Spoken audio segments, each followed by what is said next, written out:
Et bonjour les amis, je vous retrouve aujourd'hui pour le tirage de la pleine lune qui aura lieu samedi 24 juillet 2021. Et je suis contente de vous retrouver parce que dimanche, j'ai pas fait la vidéo parce que j'étais un petit peu en pause. Voilà, donc toute reposée, toute revenue, je vous présente les énergies de la pleine lune. Alors comme d'habitude, on va faire news des planètes. Alors on a le soleil qui est en tout début du lion, le 24 juillet, et la lune en Verseau. Alors on a des oppositions et des tensions entre le conscient et l'inconscient. Le conscient c'est le soleil et l'inconscient c'est la lune. Cette pleine lune aura lieu à environ 4h30, 4h40 du matin. Donc le soleil en lion c'est l'expansion, l'autorité. Et la lune en Verseau c'est la sensibilité, l'émotion et l'indépendance. Et le maître mot de cette pleine lune, ce sera la liberté. Donc c'est un climat qui va durer pendant à peu près un mois. Un beau mot en ce moment. Il y a des angles heureux pour les béliers, les gémeaux, les balances, les sagittaires, sauf ceux qui sont nés en pleine lune. On a aussi en parallèle donc Mercure en cancer, donc on a de l'expression en finesse. On a donc notamment pour les cancers, scorpions, poissons et vierges. On a Vénus qui rentre en vierge donc le 22 juillet.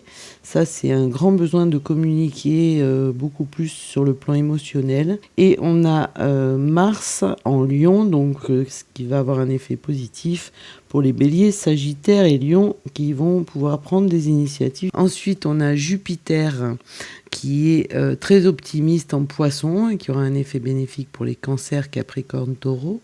Et ensuite, il retournera en Verseau du 28 juillet au 30 décembre. Donc ce sera très positif pour les signes Verseau, Gémeaux, Balance, Sagittaire et Bélier. Et ça devrait créer un sentiment d'optimisme et d'énergie positive, jeune, de nouveauté jusqu'à la fin de l'année. Cette pleine lune en Verseau, on va parler de l'intime.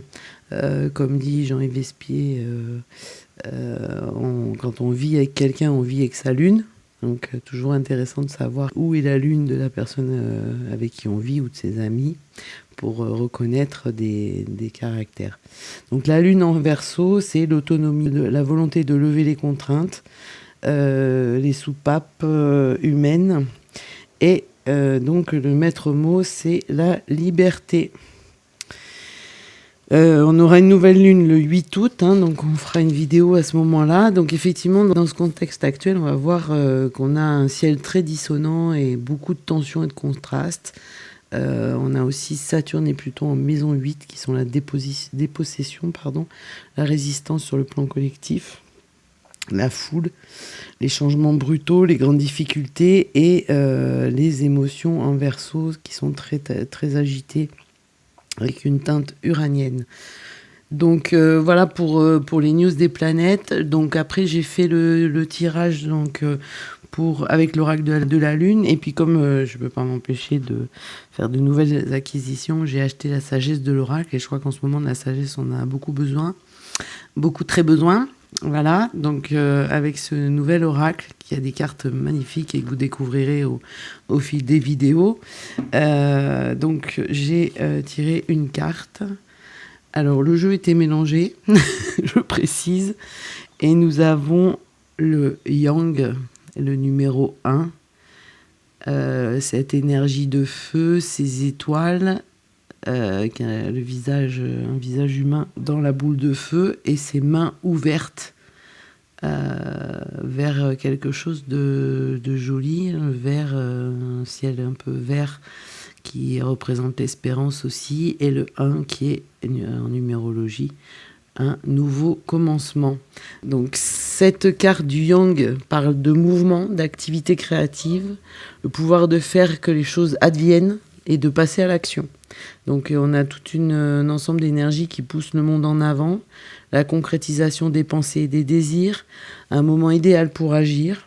Il faut une action de votre part maintenant, prendre une initiative et réaliser les choses pour sortir d'une phase difficile. Alors, c'est très à propos, les énergies sont au courant de l'ambiance, elles aussi. Et donc, on a un moment d'action, de prendre des initiatives et de réaliser des choses. Alors, ce tirage est général, hein, comme je le rappelle régulièrement. Vous l'interprétez comme vous le sentez. Ça peut être à titre personnel, sur des décisions, sur des projets que vous avez mis en place. Ça peut être aussi à titre collectif. Ça peut ne pas vous parler du tout non plus, hein. Donc là, écoutez, on se reverra une prochaine fois sur une prochaine vidéo, il n'y a pas de raison. Et sinon, si vous ressentez, voilà, j'essaie de faire des tirages intuitifs le plus proche de la réalité. Et souvent, les cartes sont très, très au fait de l'actualité, à croire qu'elles aussi sont branchées sur BFM TV. Ou pas d'ailleurs, hein, puisque c'est comme ça qu'on peut être... en se débranchant, on est un peu plus au fait de l'actualité. Alors, ensuite, donc j'ai fait comme je fais d'habitude avec l'oracle de la Lune pour les lunes et les nouvelles lunes. Donc, nous avons la déesse qui va gouverner à ce tirage. Alors, cette déesse, écoutez, c'est assez drôle puisque c'est Vénus. Vénus qui, le 22 juillet, entre en Vierge. Donc, on a Vénus avec signe astrologique du Taureau et de la Terre. Donc, cette déesse est assise sur un trône soutenu par un signe magnifique. Vénus traversait le ciel dans un char tiré par 6 cygnes. Ses cheveux flottent vers l'avant, bouclés comme l'écume mousseuse de l'océan dont on dit qu'elle naquit. Sa robe a la couleur des cavernes de corail au fond de l'océan, où les nymphes complétèrent son éducation. De sa main gauche, elle lève le miroir de Vénus, l'emblème universel qui représente le féminin dans une signification botanique et zoologique. Ce symbole est aussi le glyphe astrologique de la planète Vénus, l'étoile du matin et du soir. Elle tient devant elle à droite un bâton surmonté d'une fleur de lotus fertile. La fleur qui s'ouvre est rouge, couleur attribuée à son amant Mars. Sous l'image se trouvent les symboles du taureau, signe de la terre, et le disque solaire de la déesse blanche. Vénus est la déesse romaine de l'amour, de la beauté, du mariage et du rire, généralement considérée comme la fille de Jupiter et de Dionée. On dit aussi qu'elle est née de l'écume de l'océan dont elle fut sortie par les vents d'ouest sur la côte de Chypre. Selon cette légende, Horae l'y aurait découverte et emmenée voir les dieux qu'elle séduit par son exceptionnelle beauté. Elle porte de nombreux noms. En tant que Vénus Génétrix, elle est respectée comme mère du héros Énée, le fondateur des peuples romains. Sous le nom de Vénus Félix, elle était connue pour porter chance. Comme Vénus Victrix, elle assurait la victoire. Elle était la femme de Vulcain, le dieu plutôt laid régissant le feu volcanique et le travail du métal, mais elle ne lui fut pas particulièrement fidèle. Elle prit de nombreux amants, parmi lesquels Mars, Mercure et le beau berger Adonis, et s'adonna à des rendez-vous secrets au nom de l'amour. Son idylle avec Mars, le fougueux, fut consommée sous la protection d'Électrion, le garde du corps de Mars, qui néanmoins trahit un jour sa fonction en laissant Apollon découvrir les amoureux. Leur rendez-vous fut exposé à la risée et à la désapprobation de tous les autres dieux et déesses. De la liaison de Mars et Vénus naquit une grande descendance dont faisaient partie Cupidon et Harmonie. Donc on est sur des énergies très positives. Et la signification de la carte, cette carte représente l'amour sous toutes ses formes, depuis l'amour pur et idéal jusqu'à la luxure. Elle dénote un amour des plaisirs et des bonnes choses de la vie et une utilisation flagrante du charme personnel ou de la séduction en vue d'obtenir quelque chose. Elle prévient que vous devez payer le prix approprié pour l'indulgence envers vous-même, même si vous vous y êtes préparé, qu'il en soit ainsi. Vénus est généralement une déesse bienveillante qui suggère un résultat fructueux à votre question. En tant que déesse blanche, elle a une approche robuste, jeune, créative de la situation.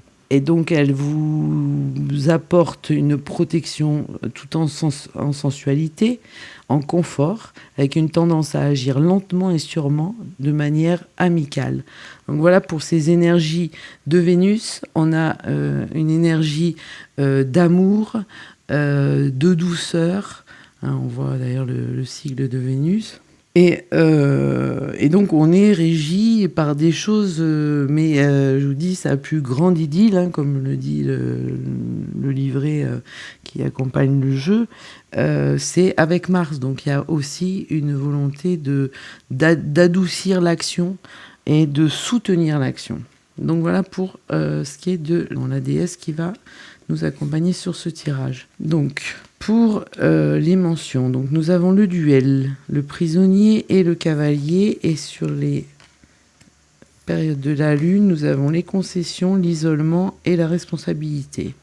Écoutez, dans ce contexte actuel, on est quand même très proche des énergies dont on a parlé sur les planètes et de ce qui se passe un petit peu. Alors, pour ce qui est du 21, le duel, on est sur donc 2, 1, 3. Alors, on a le signe du Sagittaire et du Capricorne, Mars et le Soleil. Donc, on a quelque chose qui favorise les instincts de prédation. On peut aussi avoir des énergies qui favorisent l'esprit militaire, voire les militaires. On a donc les énergies vitales créatives, le Soleil qui représente le père et la figure dominatrice, et Mars qui représente le fils extraverti. Donc on a une saine opposition stimulée et le désir de gagner à tout prix qui est favorisé. Donc on a un résultat qui est imprévisible. Mais on sait, par rapport à ces deux énergies vitales créatives, qu'il va y avoir quelque chose de très fort et de très... avec des énergies de feu, notamment avec le signe du Sagittaire. Et donc, dans un duel, on a quand même une force importante. Quant aux prisonniers, avec le numéro 26, on a les signes du Verseau et des Poissons, et les planètes Vénus et Neptune. Donc, on cherche à s'évader d'une situation, et on voit dans la carte... ici, donc un personnage qui est enfermé dans une case. Ça ressemble un petit peu à ce que on ressent aujourd'hui, qui est obligé de se contorsionner pour pouvoir bouger, mais les mouvements sont très limités. Mais surtout, ce qui est important sur cette carte, c'est qu'on a 2 portes ici qui sont ouvertes et qui, en fait, sont ouvertes sur des chemins qui s'ouvrent à nous. Donc, l'enfermement et la case sont toutes relatives. La case est on dirait même un cadre tel que c'est. Donc, a priori, on devrait pouvoir sortir de ce carcan qui nous enserre et nous emprisonne. Et donc, de nouveaux chemins sont disponibles à travers ces 2 portes ouvertes au bas de la carte. Pour ce qui est du chevalier avec le 8, le chiffre 8 qui est toujours symbole de mouvement, alors on a 2 fois le cancer, donc on est vraiment dans les émotions et l'instinct. Et on a ensuite la lune et Pluton. Donc la lune avec sa protection, le cancer 2 fois, et la lune et Pluton. Alors la lune, c'est la protection et la douceur, et Pluton, c'est la transformation et la puissance du pouvoir. Donc on a un aspect, en plus sur cette carte, on voit une mère avec un enfant dans les bras. Elle a une arme, donc on sent qu'il y a un instinct très protecteur et qu'on a quelque chose à défendre ou quelqu'un à défendre. Donc c'est une mention vraiment héroïque où on sent qu'il y a une énergie.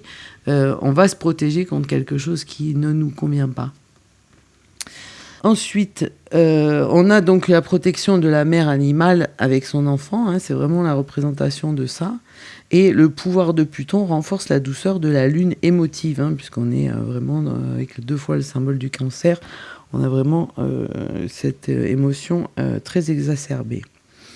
Pour ce qui est des phases de la lune, on a les concessions, les idées. Donc on a des idées très positives. Donc cette carte nous demande de nous concentrer sur nos facultés mentales pour faire des graines pour l'avenir, pour pouvoir semer des graines pour l'avenir et ajuster les idées aux nouvelles circonstances.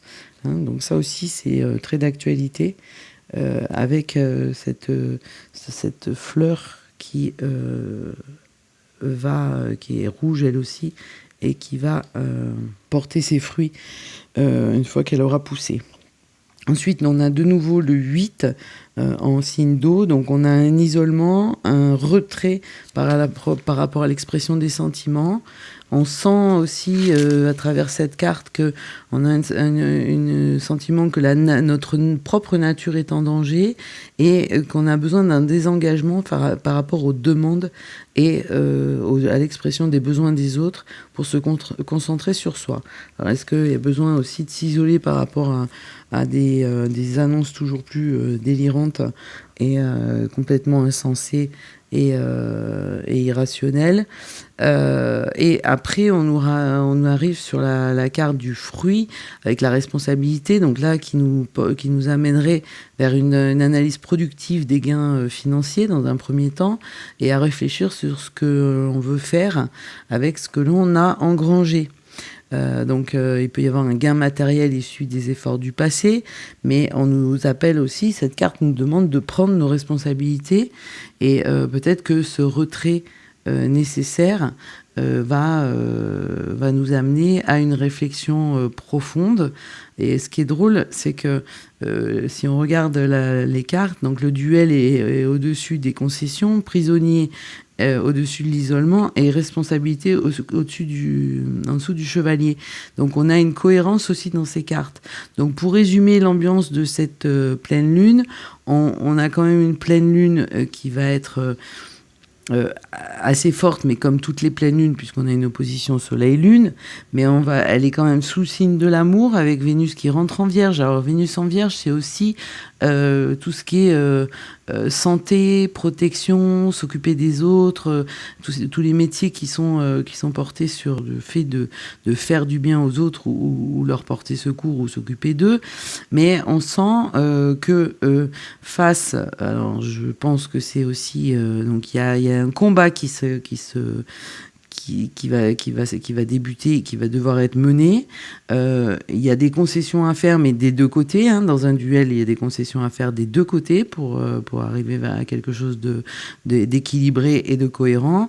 Le prisonnier peut sortir de sa cage pour aller vers de nouveaux horizons et surtout se concentrer sur ce qu'il veut. Mais je crois qu'aujourd'hui, le débat et le combat, c'est pour la liberté et c'est vraiment pour garder sa nature profonde et protéger ce qui existe et la nature humaine. Donc moi, je le vois vraiment comme ça, je le ressens comme ça. Ce chevalier, il veut défendre non seulement la liberté, mais la nature humaine. Donc il y a un vrai combat et c'est de prendre ses responsabilités d'un côté comme de l'autre, parce qu'on revient au duel et aux concessions. Mais il y a vraiment une énergie de contestation, mais de contestation qui a une vraie base et de revenir à des choses cohérentes, acceptable pour l'humain et pour l'équilibre, et puis arrêter de diviser les gens, de les étiqueter, de les faire rentrer dans des cases dans lesquelles ils pourront jamais rentrer. Enfin voilà, il y avait vraiment un combat nécessaire, justifié, et qui peut mener et s'activer. On a ces énergies donc pendant 48 heures avant et 48 à 72 heures après. Donc ça, on parle de la pleine lune donc pour le 24 juillet, mais on sait que le 8 août, on a une nouvelle lune avec des énergies et des nouveautés qui vont de nouveau, des intentions qu'on va pouvoir poser et qui porteront leurs fruits un mois plus tard. Donc voilà les énergies qui sont présentes aujourd'hui autour de cette pleine lune et auxquelles il va falloir faire face, mais effectivement défendre la nature humaine et son intégrité physique. Voilà, je pense que ça résumera pas mal les énergies que les cartes nous ont exprimées. Voilà, je vous remercie de votre attention, de votre fidélité. Je vous souhaite une très très belle pleine lune. N'hésitez pas à liker si vous aimez, à commenter si vous avez des ressentis ou des remarques particulières à faire. Ce sera un plaisir d'échanger avec vous. Et puis à partager aussi si vous pensez que ça peut plaire à des gens que vous connaissez et pour faire connaître la chaîne aussi, et je vous en remercie par avance, et puis à vous abonner pour être notifié personnellement et instantanément dès qu'une nouvelle vidéo est mise en ligne, et on se retrouve dimanche pour les énergies de la semaine prochaine. Je vous souhaite une très très belle journée, au revoir, à très vite.